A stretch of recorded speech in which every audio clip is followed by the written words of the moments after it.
What is going on, everybody? I am back today to talk about the newest Netflix movie that is actually Anna Kendrick's directorial debut. And I was really excited to watch this because, number one, I really like Anna Kendrick. I've really enjoyed her as an actress throughout the years. I think she's very talented. And what's interesting to me about Anna is that she's taken on a ton of different projects throughout her career in all different genres. And I always am interested with actors who decide to take on directing because when you're involved in projects for so long, you probably sit and think about what would it be like if I took this and was in control of it. And so I'm always fascinated to see when directors take on projects and how they execute them. And the concept of this is really interesting. It's based on true events, which I think makes it an even more fascinating watch. And the film I'm going to be telling you about today is Woman of the Hour. Woman of the Hour is directed by Anna Kendrick.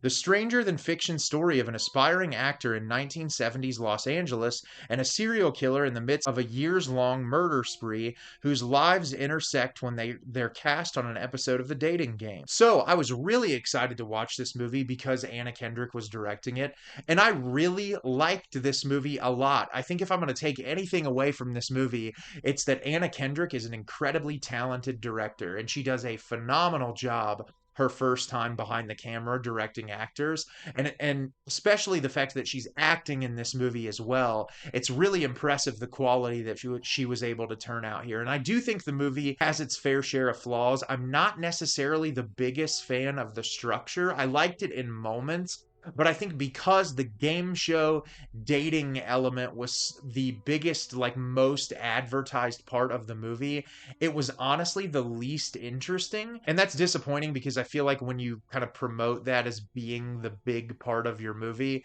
you want it to kind of be the most standout portion, and it wasn't. But that's not enough for me to say like this is a bad movie by any means, because it's far from it. It's very, very well done, and I'm excited to tell you about it today. So at the beginning of the movie, we are introduced to Cheryl, played by Anna Kendrick, who is an actress working in LA, and she's having a very hard time landing any roles. We see her go through this really awful acting tryout where these men are just absolutely terrible to her, and she wants to find a job, and she eventually gets a call about going on this dating show, and she's first kind of skeptical about it, but then she's like, well, if this puts my name out there by any means, I'll just go and do it. Well, at the same time, we are introduced to Rodney, played by Daniel Zovatto, who is a serial killer, and we see him at different periods in time going on his murder spree where he essentially poses as a photographer, gets women to go in the middle of nowhere with him, takes photos of them, and then murders and assaults them.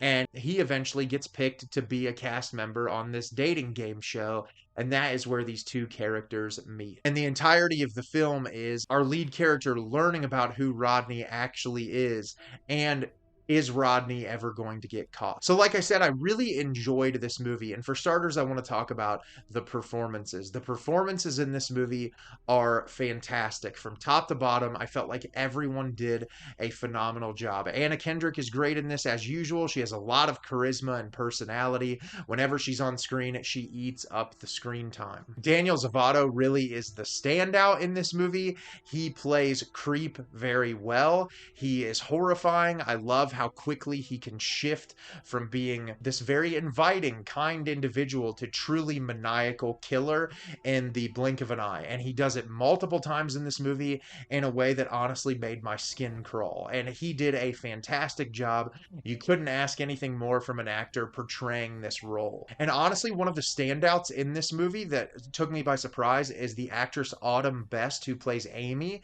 which is one of the women that Rodney is trying to kill. Her performance is incredible. Every scene that she was in was some of my favorite parts of the movie. I just feel like she was very commanding. I liked the way that she delivered her dialogue. I felt like the way she interacted with Rodney's character and just how she was able to command the screen. Her story is truly horrific, and I think that the way the actress portrayed that was fantastic, and I really thought she was the standout, and her portion of the film was honestly my favorite part of the movie. I think the film does a really great job at grappling the topic of misogyny, especially in this time period in particular. And misogyny is obviously something that's still incredibly prevalent in our country, and women have to continue to fight to be treated equally as men do. But to look in this time period where serial killers were running rampant, and to see like the way men in positions of power were reacting to women like trying to speak out and do the right thing and just kind of brush it off, it's really disheartening and upsetting to think that women are treated this way for speaking out and doing things. And I think it's so prevalent even to think about in current society and watching the Me Too movement and everything that's occurred over the years, just how hard women have had to fight to be looked at as equals to men. And I think Anna Kendrick does a lot here that's really incredible and nuanced. There are a couple scenes where the dialogue is a little bit on the nose that I was like, okay, I get the point.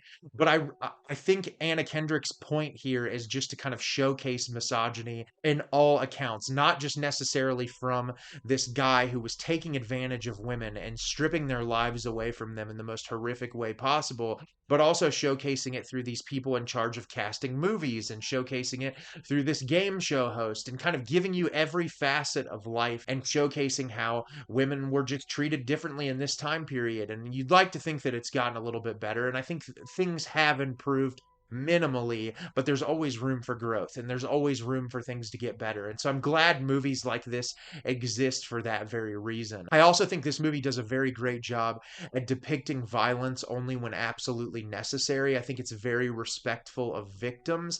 It's always really fascinating to me because I'm someone who really enjoys violent horror movies. I like practical effects. I just reviewed Terrifier 3. I love like extreme violence, but I also think you have to think about violence contextually. And when you're looking at real life circumstances and tragedy that has happened to actual human beings whose families are still alive and can feel the ramifications of that, it's important to handle it with some delicacy. And I think Anna Kendrick only showcases violence in this movie when it's absolutely necessary to depict the point. She's never overstepping her bounds. She's never doing too much. She's always just depicting what is absolutely necessary for the audience member that is watching the movie. And I think that's incredibly impressive to exact that kind of restraint because it makes the movie more impactful as you're watching it.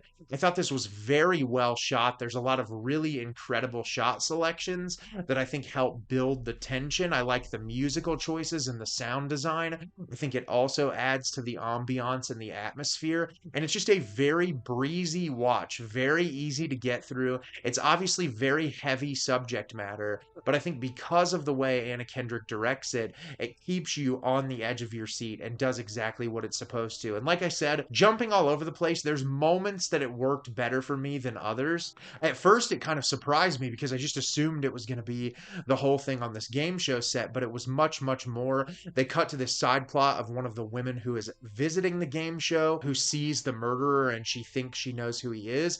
And I really liked that addition into the movie, just added a little bit more tension and also spoke volumes about misogyny in that time period as well. And I liked the incorporation of it. And just overall, it was a very satisfying viewing experience. And I think if this is Anna Kendrick's first kind of dive into the directorial world, I think she should 100% do it again because this was a great movie that I will be recommending to a lot of people. So have you seen Woman of the Hour? Did you love it? Did you hate it? Leave me a comment down below and let me know what you thought. I thought this was a really great directorial debut, and I think Anna Kendrick has a lot of promise as a director. As always, if you can like the video and subscribe to the channel, helps me out a lot and lets me know the type of content you're looking for. I'm always putting out new material and look forward to getting more out for you in the near future. And as always, everyone, thank you so much for watching and have a great rest of your day.